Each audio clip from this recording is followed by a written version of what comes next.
My name is Marcy Cole. I'm a licensed clinical social worker. I've been a psychotherapist for about 20 years. I've also nourished and nurtured and founded a women's group called First Tuesday. And I have a beautiful, wonderful husband. I have 2 stepchildren. I am a godmother of 3. I am an Aunt Marcy to many. And I have a really beautiful and blessed life. But with all that, there's been a feeling of unsettledness for quite some time. And it really, the core of that is not having a child. My name is Dr. Jana Cole. I'm a psychologist, an author, a speaker. I've worked for the last 12 years in animal welfare legislation. The only thing that's missing in my life, and it's a big void, is that I don't have children. And as a little girl, I just always imagined that I would have Mr. Right and 2.5 kids and a white picket fence. But, you know, as the old saying goes, people make plans and God laughs. I'm Andrea Hertz-Payne, and I'm founder and chairman of the board of AIDS Still Required, which is our nonprofit championing forgotten people and issues. But I always imagined that one day I would have a family sort of similar to my own. And it was always someday, at some point in the distant future. I had a lot of big dreams. You know, as a therapist, I counseled lots of women whose blueprint wasn't happening the way they thought, you know, it was going to in their 30s. And I would say, okay, you're 36, you're getting nervous about not having children. You know what? Live your life and tune in at 38. And at 38, tune in at 39. Here I am, 51, and, you know, I've been told by all the doctors, you know, I haven't been able to have kids, and it just so is not a reality for me. I'm like, I don't even know what 51 is. I mean, I still feel like a teenager.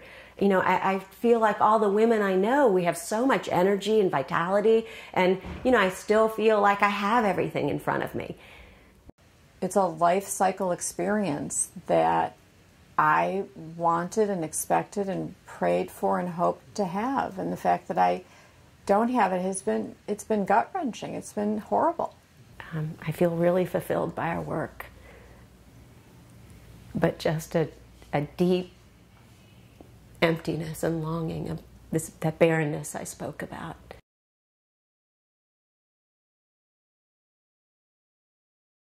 This CMomA vision for all of us is another example of a sandpaper moment in our lives where we thought, really?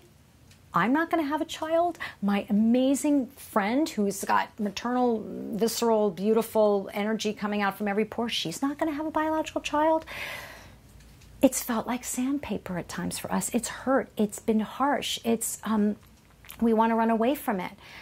But now we're moving into the zone of acceptance, healing, exhale, and new possibility and opportunity. Or for the topic to be raised and acknowledged, right? It's for all women, whether they want kids or not, to participate. This is the first time that we are actually bringing a group of women together.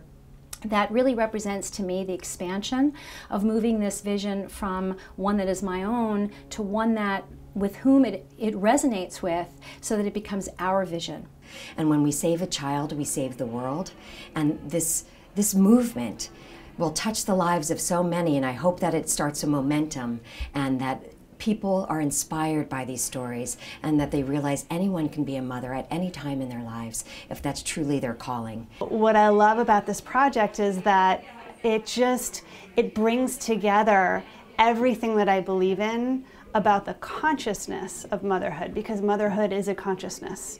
And it's not about a gender, it's not about the physicality of giving birth to a child, it's about your heart and it's about love. It's such a beautiful vision, and I think it has such power. So here, talking about mamas to the mamas, and just being able to have this open conversation and to have the pain out and the hope out and this conversation, I just feel so filled up.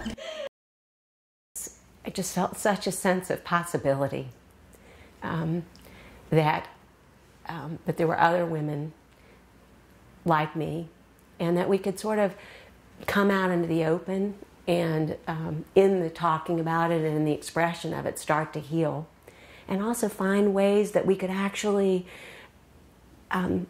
heal inside but be in action, and it may look different for each person.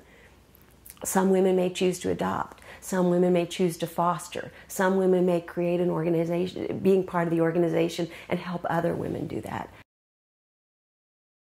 It's called the CMomA journey. The whole idea here is to bring women who desire to have a child, to bring women without children together with children without mothers.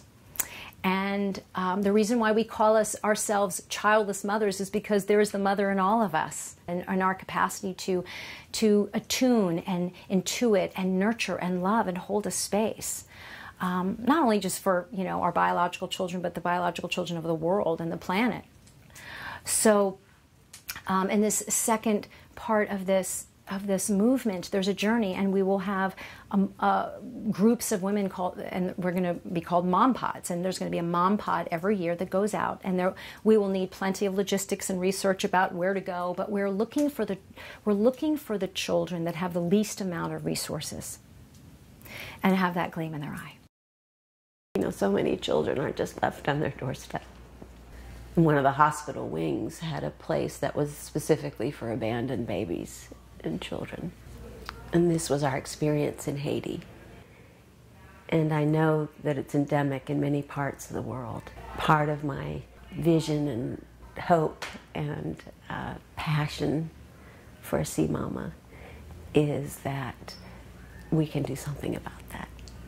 The journey is not set up to apply pressure on women that they have to go on this journey and I must come back with a child. Talking about having a voice within you that says, if I feel an organic connection, cosmic match with a child on this planet, and I go to this orphanage, I'm opening my heart and my life up with the support of this organization and this community to do it. It's going to require anyone watching this to come forward and say, I want to be a part of this. This is a beautiful thing. This is a thing that's going to make the world a better place on a large scale and also on a small scale for one individual child and another and another and another and another as more and more women participate in this community project. This is a big thing. Now it's about collective vision. It's not just mine, it's all of ours who feel called.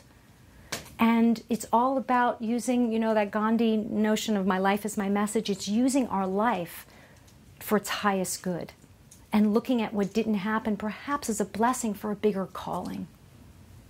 And that's what makes my heart sing about the possibilities that lie in store for myself and for all of us.